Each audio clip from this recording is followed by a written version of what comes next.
2.4. Determine opportunities for integrated assessment activities and document any changes to the assessment instruments when required.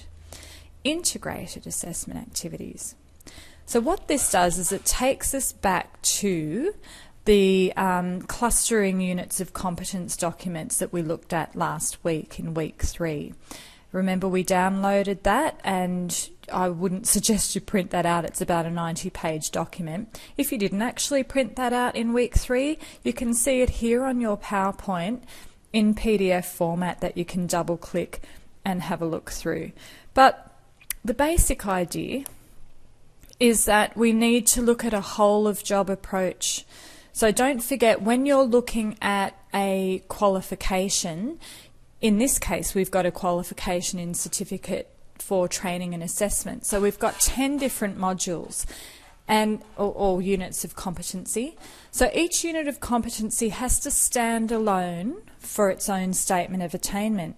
You might have learners that only need one of those units of competency, but together they form a qualification, and if it's taught as a qualification, we're going to have to cluster the units to avoid that repetition. So that's just a quick little bit of revision from last week. So we need to look at the assessment also as a whole of job approach, and we're going to find then, if we looked at it unit of competency by unit of competency, that there'd be a lot of double up in those performance criterion. So what we need to do is find where those performance criterion double up and treat it as one assessment activity, so then we can tick it off over both units of competency. So I've actually identified for you, and fortunately it's the same performance criterion code, but over 2 different units of competency, assess competence and participate in assessment validation, 2 different units of competency, the requirements for both performance criterions 2.2 are the same. I'm just going to bring that up for you here. Okay, so here we have on the left assess competence, which is this week's focus so far in week 4. And also in week 4, we're now merging into this validation. And I've started talking to you about different validating concepts. So excuse me for a minute while I just scroll through. Let's just get down to the performance criterion 2.2. I might just make that a little larger for you. 140. I'm using that split screen approach, which is a handy little thing to try and learn. Some of you might prefer just to have 2 laptops or a couple of hard copies printed out. That's fine too. All of my units of competency are in hard copy, and I like to handwrite all over them. Okay, ooh, I've gone way too far for that. Okay, so here's 2.2 here, 2.2 there. Let's see if we can marry them up side by side. Okay, so 2.2 here is apply the principles of assessment and rules of evidence in gathering quality evidence. Okay, so the fact that we're making sure that we're applying the principles of assessment and the rules of evidence, if we're checking that that's happening, we're actually validating that piece of assessment.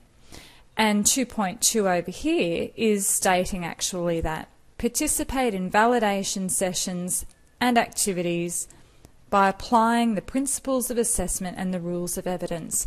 So I've identified where this actual activity of applying the principles of assessment and rules of evidence is a validation process, which is exactly what this is doing occurring here.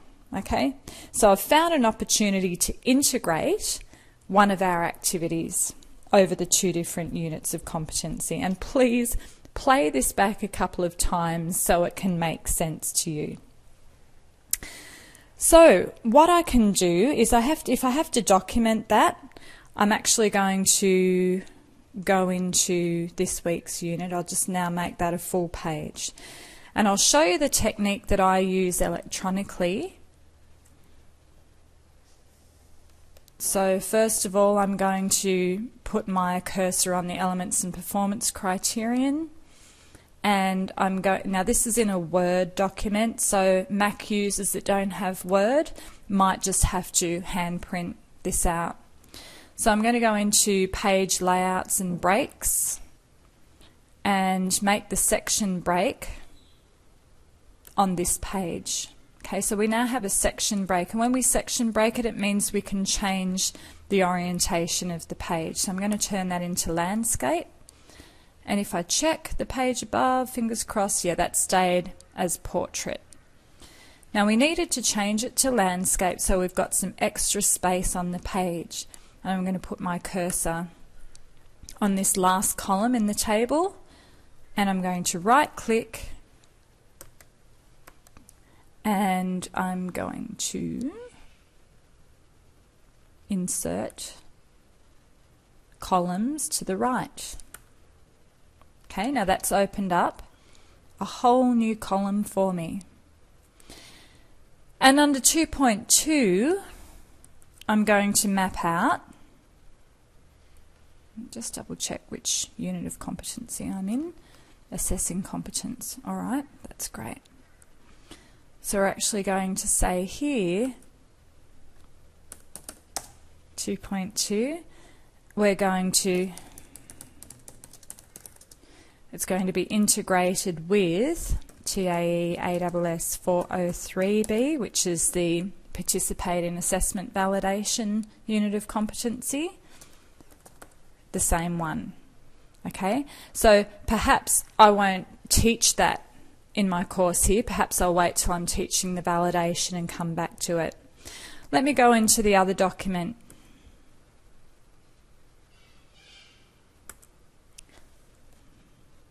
Minimize that. Okay, so I've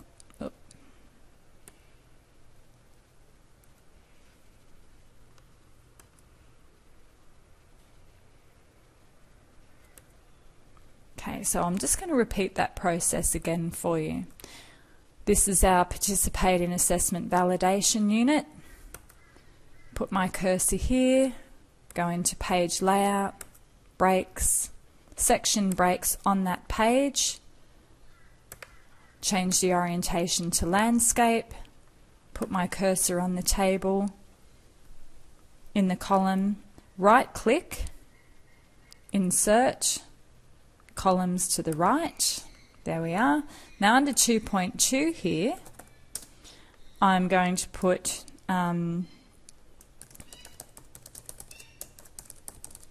trained and assessed in TAE ASS 402B. Okay, because I've actually been discussing it with you now under our Assess Competence unit. So I've just documented that I've covered that off in this current session. Let's just put the performance code in there as well. So look, that is just one way to document it. Other ways involve Excel spreadsheets. You're really going to have to cover that again in your staff induction with your registered training organisation that you work for. But if you were to have worked for Evoke, this is the current best practice that we're employing.